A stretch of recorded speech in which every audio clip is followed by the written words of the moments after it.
5:30, so I'm going to call to order this meeting of the Finance, Budget, and Personnel Committee. Today is Tuesday, November 19th, and we are in the council chambers. As this is the first meeting, we have a full body with Mr. Wagner no longer on this committee. He was the chairperson, and so in his absence, we do now need to elect a new chairperson and a new vice chairperson. So with that, I will open nominations for chairperson for the chair of Finance, Budget, and Personnel Committee. Do we have any nominations? Mr. Reigel? Nominate Ms. Tompkins. Mr. Reigel has nominated Ms. Tompkins. Do we have any other nomination? I would nominate Rebecca.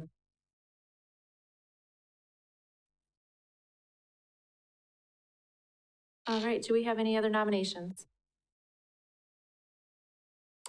Seeing none, I'll declare the nominations closed, and I would look for a motion to accept those nominations. Mr. Reigel? I'll move to accept the nominations. Second. All in favor? Aye. And Aye. opposed? All right, I will come around with some paper for us.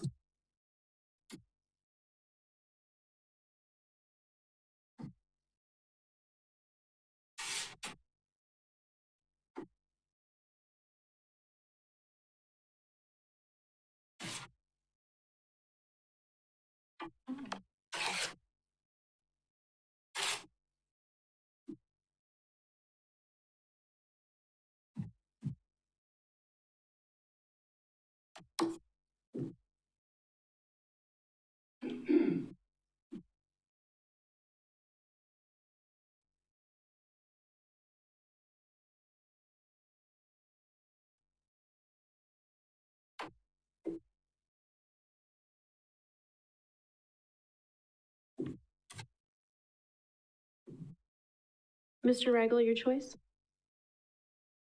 Tompkins.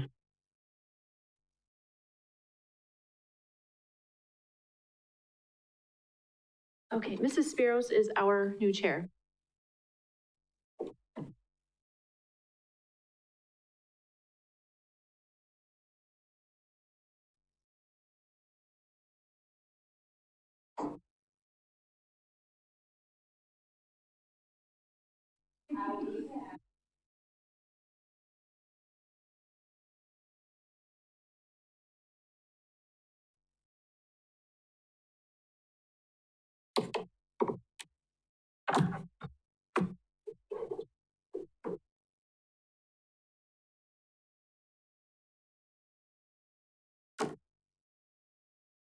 All right. I don't want to bump my leg on that thing because I know it's there. All right, so we are up to number 3, election of a vice chair. Is there any nominees for vice chair? I'm going to nominate Ms. Tompkins. So we have a nomination for Ms. Tompkins. Any other nominations? So we'll close the floor to nominations. I'll need a motion to nominate. Okay. Do I have a motion? Oh, Andy, did you have your finger up? Oh, sorry, I can't hear him. Yeah, I'll move to nominate Ms. Okay. Tompkins. Or, accept, sorry, for second, whatever we need to do.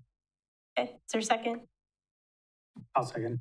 All right, so we have a nomination and a second. All those in favor? Aye. Aye. Aye. Anyone opposed? No. Okay, so that passed. All right, identify potential conflicts of interest. Does anybody have any potential conflicts of interest that they want to identify?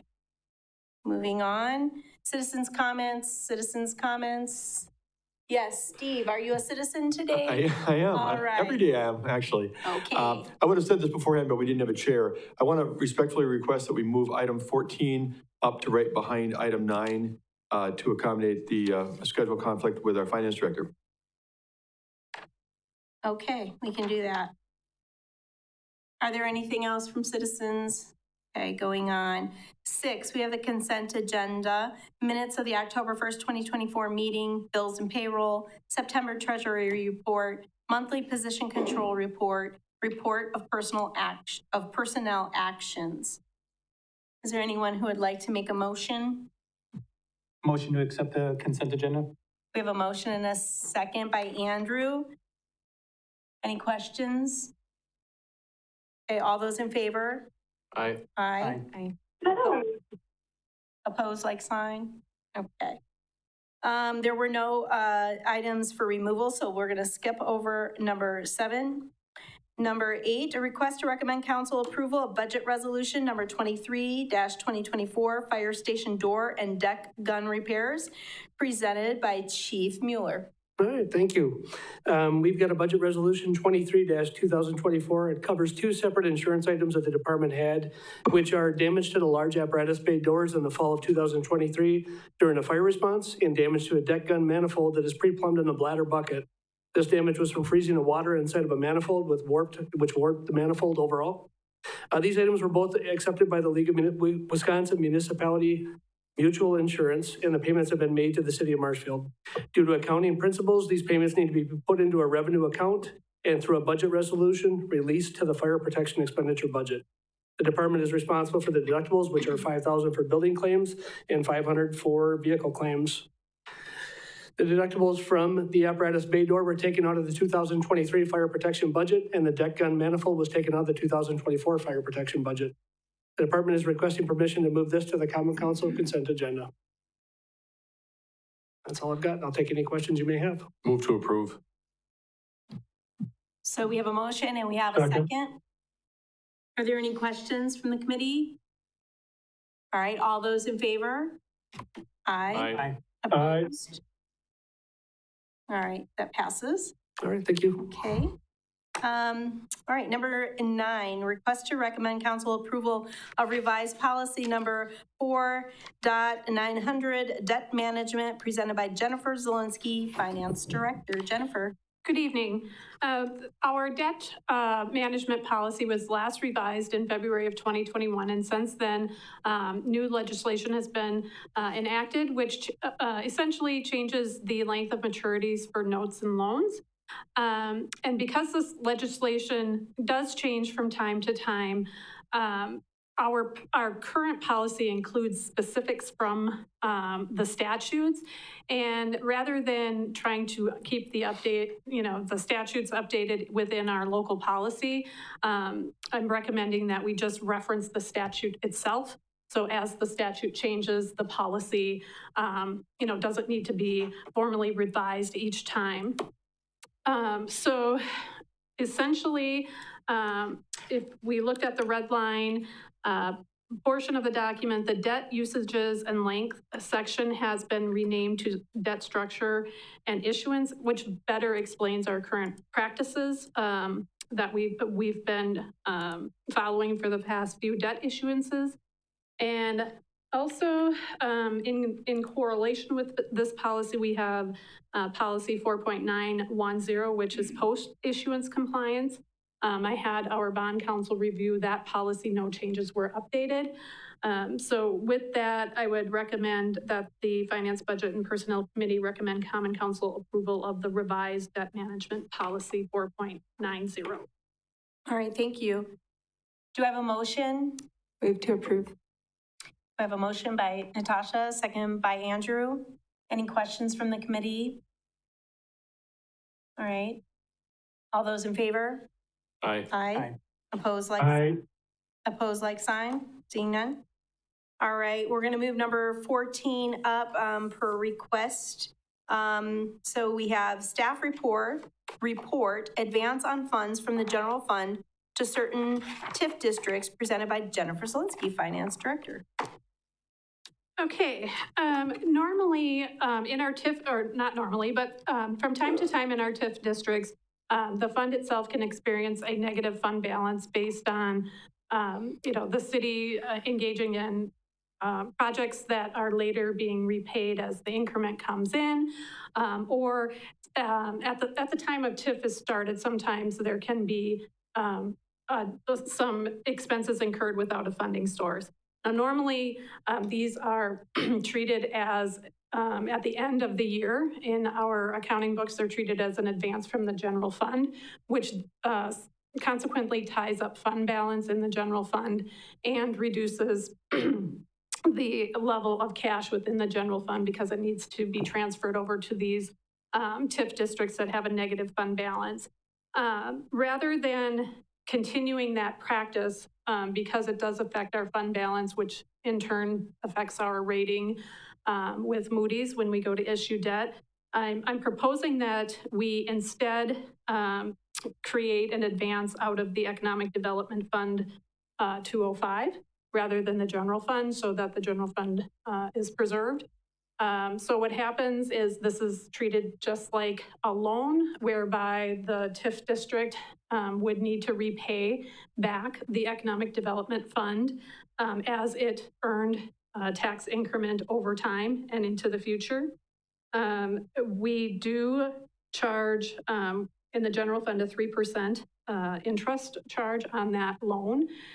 So that could be also charged from the TIF districts and paid to the Economic Development Fund for each year that the advance is in place. Anything else? Pardon? Is that everything? Yeah, it's just a shift, basically a shift in funding source from the general fund to the Economic Development Fund. I think it keeps in line with the city's, policy of supporting economic development with those monies. It's temporary. It is intended to be repaid as the TIF district earns tax increment. Okay, thank you. All right, with that being said, is there anyone who would like to make a motion? Can I ask a question? Yes, For information only? it was for information only. So no. Oh, we're doing for information. Sorry, we're not acting on that. Okay, yes, you may ask any question you'd like. Do we have any projected income in some of those TIF districts that aren't doing so well? Well, right now we have TIF 14, which was brand new. We did have an anticipated project that did not come to fruition. We are looking at other projects within the district. Should nothing occur, there is a healthy amount of increment that will be collected in 2025, but as of right now, the district is negative. So essentially that loan would be paid back probably in its entirety next year. In TIF District 12, that's our industrial park, that has a loan outstanding, which was used for the purchase price of the land. There is currently a potential for a development agreement in that TIF district soon. It's not enough to cover the deficit. The increment is not enough to cover the principal and interest payments that are now due within that fund. And then there is a potential for TIF District 11 to have a negative fund balance, but I believe that would be quickly recouped as well with potential development that is occurring in that district. Where are those districts located, Steve? 12, 11, Yeah, 12 is a new industrial park area. It's really basically Yellowstone expanded to cover the land we bought from UW. 14, which you mentioned, where we have increment coming in, but we don't have a project that happened. That is the area by Marwood and the Fleet Farm, where there was a proposal for residential that didn't happen. But we do have the quick trip increment coming in anyway. And TIF District 11 is the southeast quick trip.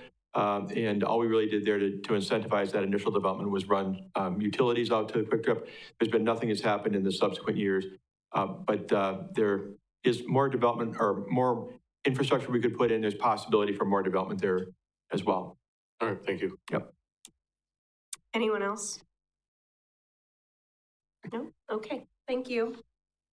All right, number 10, request to recommend council approval of updated pet license fees and direct staff to draft ordinance amending section 9-51 of the Marshfield Municipal Code, presented by Jennifer.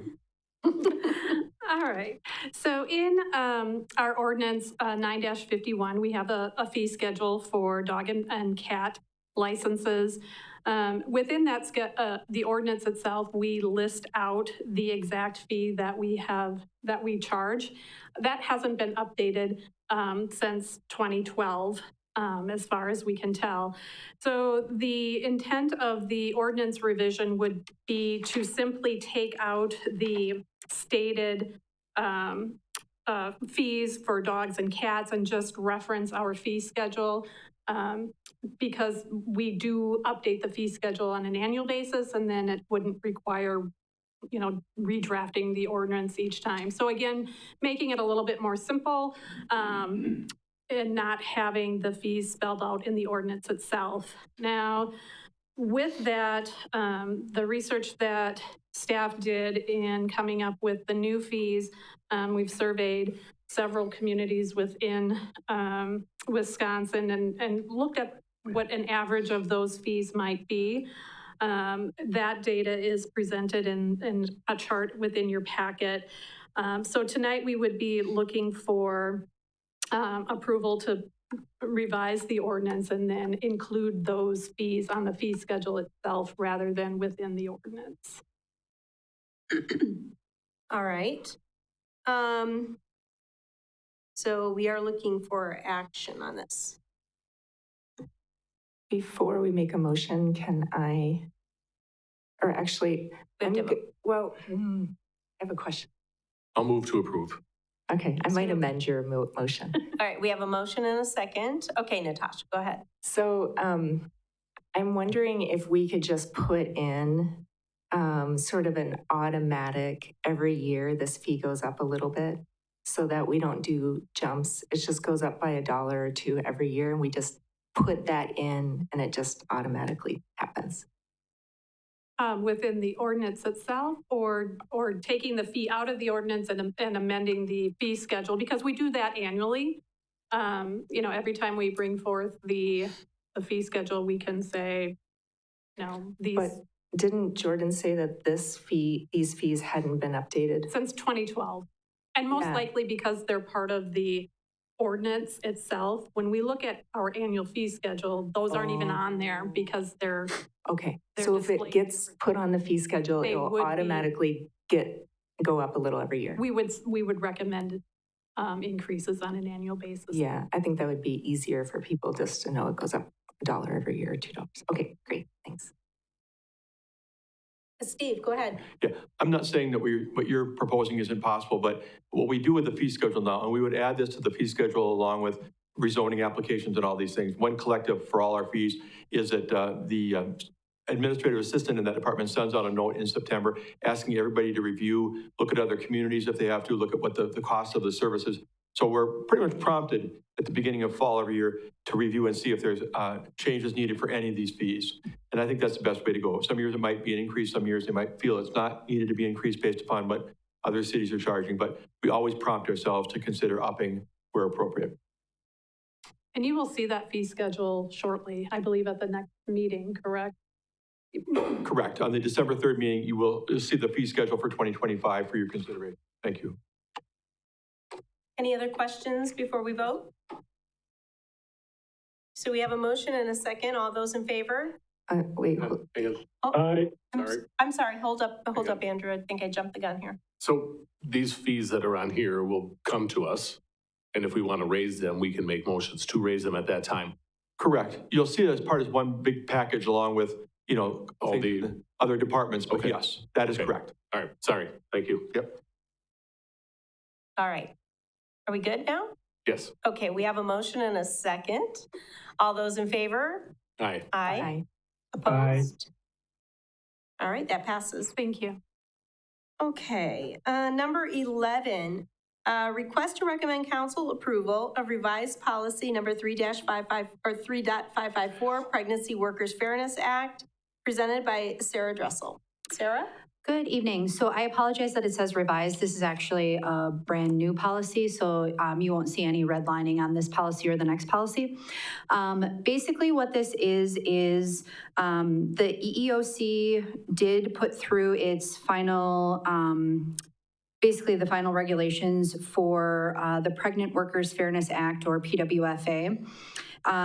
It went into effect June 18th, and through the course of discussions with legal and through conferences and things like that, it's been highly recommended, even though like the law is there and we follow obviously the law, to actually have a policy in place so that one, it's clear cut what our stance and what we're going to do is, and two, to help us when an employee has a question, they can look at this, which references the law and things like that as well. I will say that the policy that I put forward for you to review, very likely because of it being new and there's a lot of litigation out there that could change the course of the law, that you may see more additionally coming up and wanting to change this. So don't be surprised if you're like, didn't we just talk about this? Like I'm just going to forewarn you, you'll probably see this upcoming. But just so that there's awareness as to what this law states, basically it requires both public and private employers who have more than 15 employees to provide reasonable accommodations to qualified employees or applicants with known limitations related to or affected by or arising out of pregnancy, childbirth, or related medical conditions, unless accommodations will cause the employer to have an undue hardship. So this only applies to accommodations. It's not really referring to anything outside of that. So it's very specific to accommodations. In the policy, it does provide a few examples, but these are not obviously the only things that we would do. These are just basic things that we would here would normally have done, but just to give an example for the policy. Let's see. As I mentioned, it does specifically call out that it is for an employee or an applicant that's requesting the reasonable accommodation.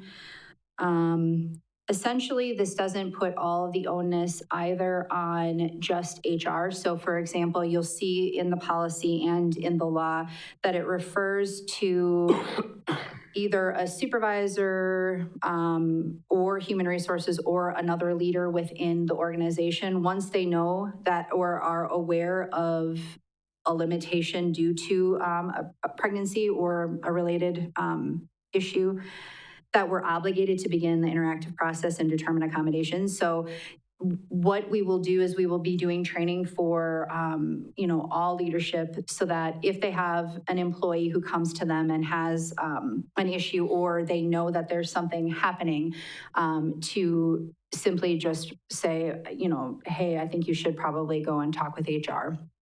Or they can certainly, do something themselves, but it's always just really good to get HR involved as well.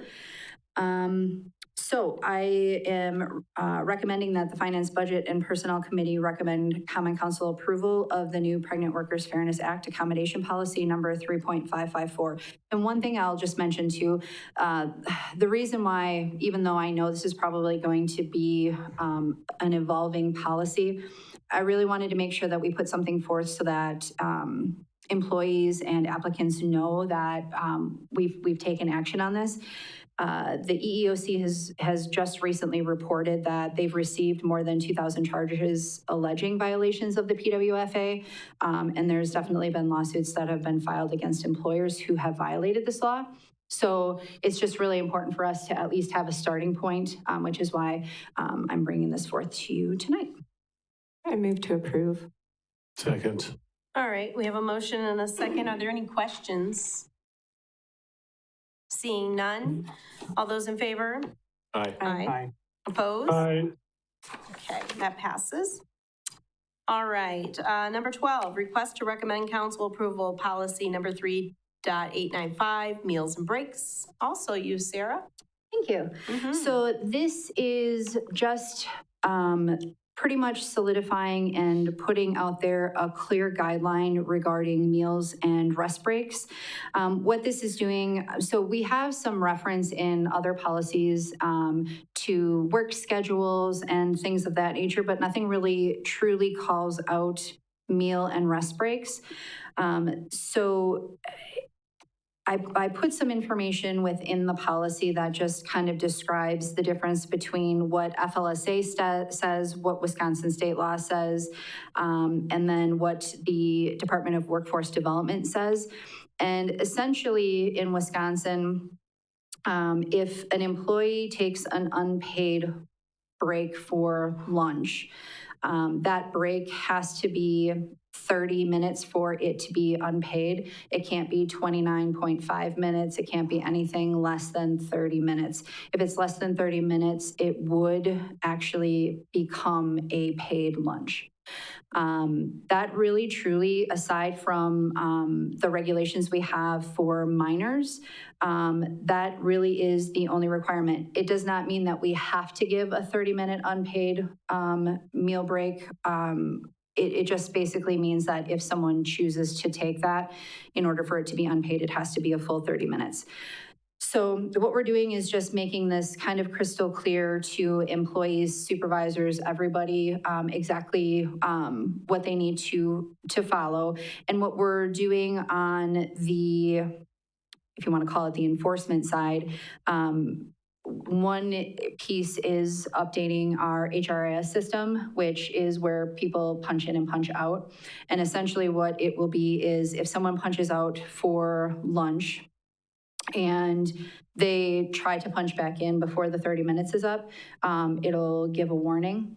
However, if they need to punch back in because they're being asked to do work, there is a way to fix that to where they would get paid for that full meal. And then basically breaks, this is just outlining it so that people understand that if they are here for a full day, but they want to lump in their two 15-minute breaks into one full half hour, they can't do that. This is just clarifying that for every 4 hours that you work, you would be getting 15 minutes that should be used within those 4 hours, because we really truly want people to take breaks as they need it throughout the day, not just in one lump sum. So this just kind of talks through that as well. So I will recommend Finance, Budget, and Personnel Committee recommend Common Council approval of the new meal and break policy number 3.895. All right, thank you, Sarah. Mr. Rigel, is that a motion? I'll move to approve. All right, Second. so we have a motion and a second. Are there any questions? Natasha? Okay, you might have said this. So let's say someone takes a break 2 hours in, and then it's lunchtime, and they take 20 minutes, and then they take another 15-minute break later in the afternoon. Are they paid for that lunch? They would be. Okay. Any other questions?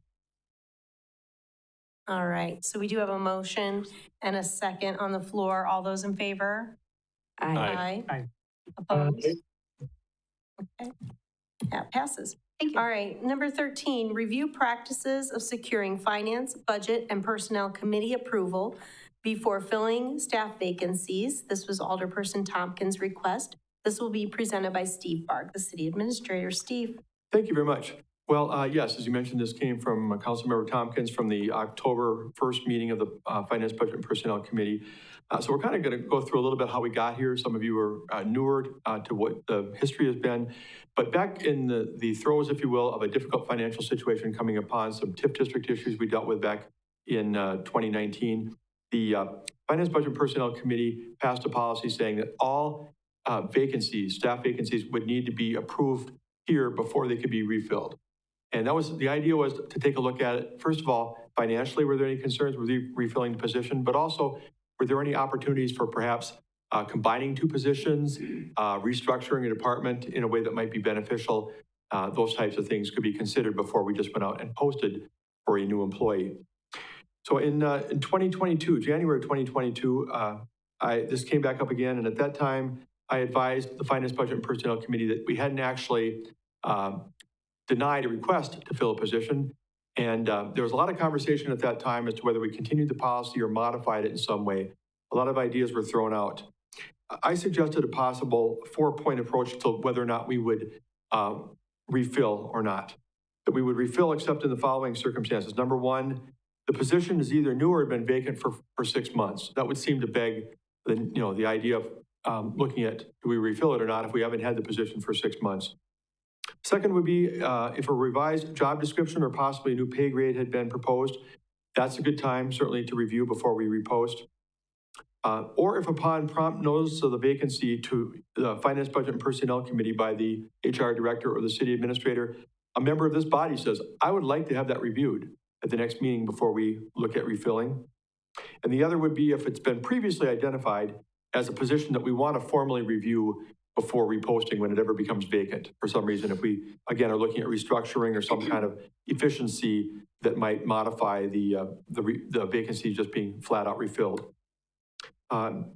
Anyway, at that time, back in January 2022, no changes were made. We still have the policy that we have today, which means that if someone were to advise Sarah tomorrow that they're resigning or retiring, we would go through the process of coming to this next meeting and seeking your approval to go ahead and repost to fill the vacancy. That recommendation would go to the council for final approval under consent agenda the next week, allowing us to move forward.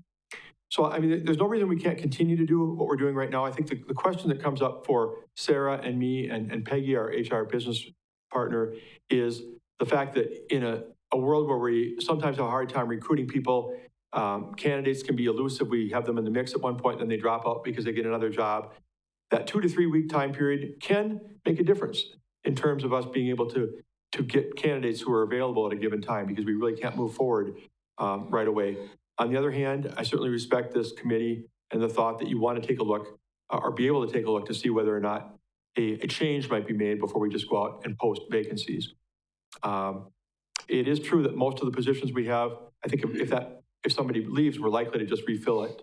But that review process is up to you. So presented tonight for your discretion based upon the request that had been made by Councilmember Tompkins, and I would take any questions. All right, thank you, Steve. All right, Natasha. So the reason I brought this up, and actually I didn't know that you guys had already looked at this. So this was not staff asking me to bring it up. It was actually just thinking that there are so many things that this committee can be doing in terms of our budget and our finances and looking at long-term health and really some things we need to tackle.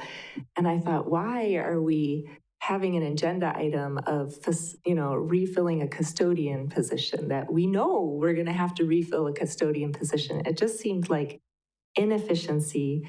I would so much rather, Steve, you come to us and say, hey, we have questions about whether we should refill this or not. And, let you bring that to the agenda, but not every single position. It just seems like, plus this, the department head has to come for an evening meeting to ask us to refill a custodian position. It just seemed like this could be cleaner. It could require less time out of staff, even writing a memo to tell us why they need that position. I mean, I didn't know that you had already thought through this and had some reasons for why you would want to bring it back to me. I really like those, where there might be just a little bit of a pause before there's an automatic refill. But I just think that we could do this better. Anything else from the committee? Steve? Yeah, just to add to what I said in my opening comments, you need to know that we review these all the time anyway. If someone were to leave, Sarah and I would be talking about, was there an issue in that department where there was an opportunity to combine two positions or to make some changes? So it's not like we automatically would just go ahead and do it anyway. We're certainly conscious of the concerns of efficiency, effectiveness, finances, and all that. So I definitely appreciate your comments. Most of the time we walk in front of you, it is kind of a slam dunk. But again, I leave it up to this body. Thank you, Steve. Anybody else? So I'll just add on a couple words too. I agree with Natasha. I know we've discussed this quite a few times. I've been on this committee a really long time. And certainly I can understand positions that are, manager and up, bringing those forward and talking about them. But again, departments where there's somebody who leaves and you absolutely know you're going to refill that position, I just think it is a waste of time. And Natasha brought up another good point, just the time that it takes them to type the memo up about it. I mean, it is a lot of time that I think the managers and the directors have involved in that. And I would certainly be willing to not look at every single refilling every position. I don't know that it needs to come to this committee. So I think this is at the discretion of this committee. So Ms. Tompkins, do you want to make any motions? Yeah, I would move that we, in going forward, any open positions would only come to this body with those four that fall in those four categories, but I would add a manager position, so a department head or above. Okay, so we have a motion, and those are outlined in the memo from Steve. So those will be incorporated when Jessica puts that motion out. Is there a second? I'll second. All right, so we have a motion and a second. Any other questions? All those in favor? Aye. Opposed? All right, there you go. Okay, so number 15, are there any suggested items for future agendas? Natasha? I'm wondering if we could, and this might be too late because it's the end of November, so tell me if this is too late. Is there any way that Tom Laux could make a little handout to go in the tax bill? There was a great one that the league did, showed a dollar bill, and it showed colors. This is the percentage of your tax bill that's school district. This is your percentage. There's a lot of different cities who do this, and they put it with the tax bill so that when people get the tax bill, they realize, like, out of this whole tax bill, this is what, the tech, all that stuff. So anyhow, I don't know if it's too late to ask him if he could, and it needs to be something, because I know these bills are hand stuffed. It needs to be something that doesn't have to be folded. But that would be my request, if possible, that he could maybe prepare something and present it at the next meeting, if possible. We can definitely look at that with finance and Tom and report back to you if that's possible. Thanks. All right. Any other suggested items? Anyone? All right.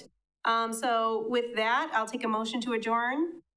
Motion by Brian, second by Natasha. All those in favor? Aye. Aye. Okay, we are adjourned.